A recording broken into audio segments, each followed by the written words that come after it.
হযরতে খাদিজা নাই, আবু তালিব নাই, মক্কায় জায়গা নাই পা রাখার। নবীজি 3টা দিন ঘুরলেন। নেতারা বলল, তুমি যদি নবী হবে তো এতিম হলে কেন? আল্লাহ নবী বানাবার জন্য কি একটা ধনী মানুষ পায় নাই? তোমার মতো এতিম আর গরিবের নবী বানাইলো কেন? আল্লাহ নবী 3 দিন পর যখন দেখলেন কেউ দাওয়াত শোনে না, কেউ মানে না, কেউ গ্রহণ করে না, তখন তিনি নেতাদের অনুরোধ করলেন, ঠিক আছে দাওয়াত তো কবুল করলা না, তবে একটা কাজ করো, অন্তত আমি যে তায়েফে আসছিলাম এই খবরটা মক্কায় দিও না, ওরা আরো অত্যাচার বাড়ায় দেবে। এই কাফিরগুলি খবর তো মক্কায় পাঠালো, আর সমস্ত যুবকদেরকে লেলিয়ে দিল। যুবকেরা চতুর্দিকে দাঁড়াইছে, রাসূলকে পাথর মারা শুরু করে দিল। আমি যখন রেল লাইনের থেকে হাঁটি, যখন রেল লাইন কোন সময় দেখি, রেলের পাথরগুলি, রেল লাইনের পাথরগুলি দেখলেই আমার মাথায় যেন কেন তায়েফের কথা মনে এসে যায়। আরে মানুষের গায়ে পাথর মারলে কি অবস্থার সৃষ্টি হয়? পাথর নূরের শরীর, রহমতের শরীর, কিটি কিটি রক্ত ঝরছে। অনুমতি দিয়া দেন এই 2 পাহাড়কে মিলাইয়া সমস্ত তায়েফবাসী কাফের গুলি মাটির সাথে মিশাইয়া দেই।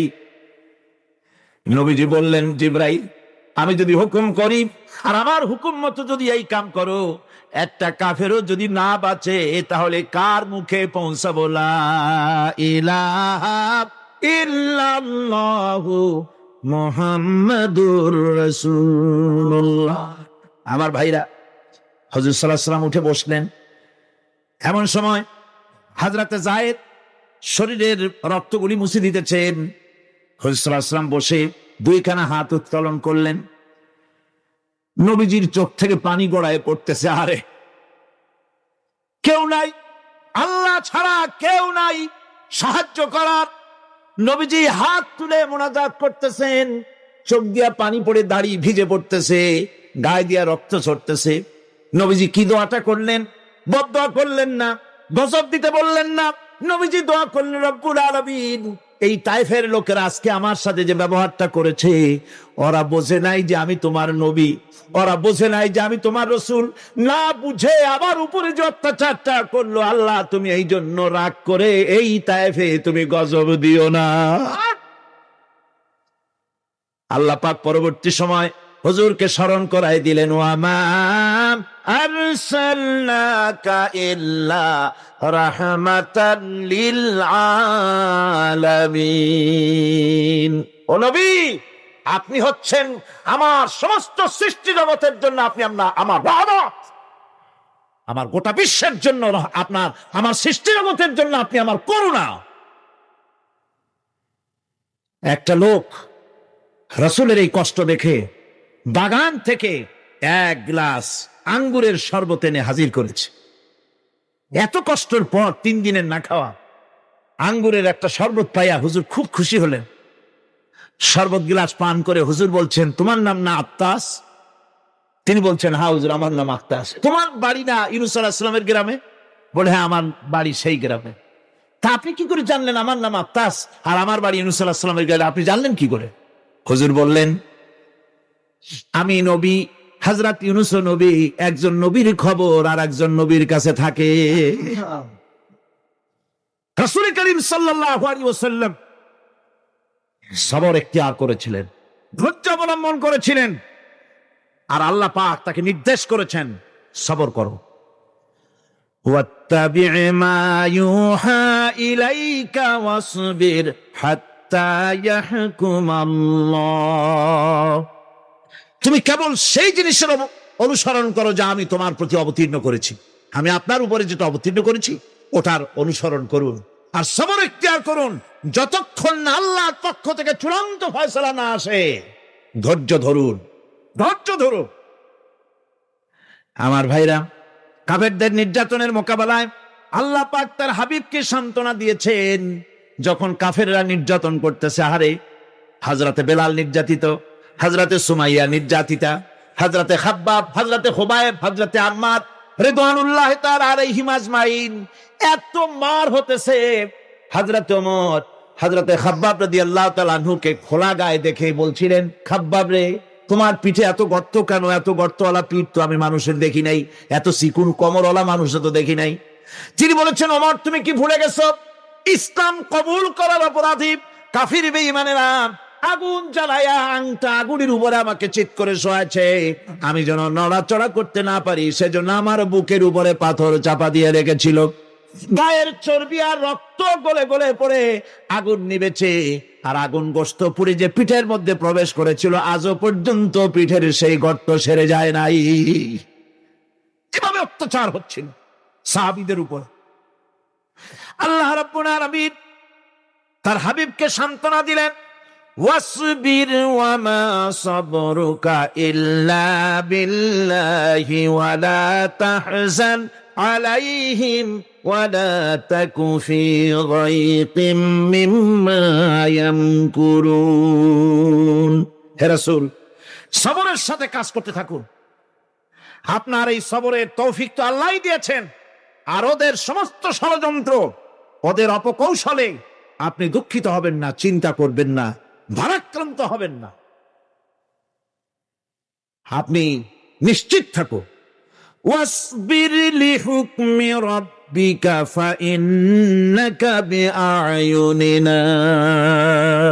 হে নবী, আপনার রবের চূড়ান্ত ফয়সালা আসা পর্যন্ত ধৈর্য ধারণ করুন। আপনি তো আমার চোখের সামনে। সুবহানাল্লাহ, সুবহানাল্লাহ। আপনি আমার চোখের সামনে, কে আপনাকে কি করবে আমি দেখবো না? সুবহানাল্লাহ। মন্ত্রী যদি, এই সলিমুদ্দিন মার্কা মন্ত্রী যত আছে, এই মন্ত্রীরা যদি তার ব্যথা, তোর ভয় কিসে? আমি তোকে দেখছি না? সাহসটা কেমন বাড়ে, কেমন বাড়ে সাহস। আর এ কোনো মন্ত্রী ছাতা মাতা না, কোন প্রেসিডেন্ট রাজা বাচ্চা না, আকাশ আর জমিনের মালিক আমার আল্লাহ রাব্বুল আলামিন বলছেন, হাবিব কোনো চিন্তা নাই, আপনি আমার চোখের সামনে। ওরা চায় আপনাকে দুনিয়া থেকে মিটাই দিতে, আর আমি চাই ওয়ারাফানা লাকা যিকরাক, আপনার প্রশংসা তো হবে গোটা বিশ্ব জুড়ে, সর্বত্র ছড়িয়ে যাবে আপনার নাম। সুবহানাল্লাহ বিহামদিহি। আল্লাহ পাক অন্যত্র বলেছেন, ওয়ালাকাদ কুযযিবাত রুসুলুম মিন ক্বাবলিকা ফাসাবারু আলা মা কুযযিবু ওয়া উযু হাত্তা আতাহুম নাসরুনা। হে মুহাম্মদ সাল্লাল্লাহু আলাইহি ওয়াসাল্লাম, আপনার পূর্বে অসংখ্য নবী রাসূল এই পৃথিবীতে আসছে এবং জুলুম আর নির্যাতনের শিকার তারা হয়েছেন। অবশেষে তাদের প্রতি আল্লাহর সাহায্য এসেছে। সুতরাং আপনাকেও ধৈর্য ধারণ করতে হবে, ধৈর্য ছাড়া কোনো পথ নাই, ধৈর্য আপনাকে ধারণ করতেই হবে। আর এই ধৈর্য ধারণ করলে পরে আল্লাহর চূড়ান্ত ফয়সালা আসবে, তখন আল্লাহ পাক মেহেরবানি করবে। আমার ভাইয়েরা, এই ধৈর্য পৃথিবীর সমস্ত পয়গম্বররা ধৈর্য অবলম্বন করেছেন, কখনো অধৈর্য হন নাই। দিন কায়েমের সংগ্রামে নবী রাসূলগণ দারুণ ভাবে সবর ইখতিয়ার করেছেন।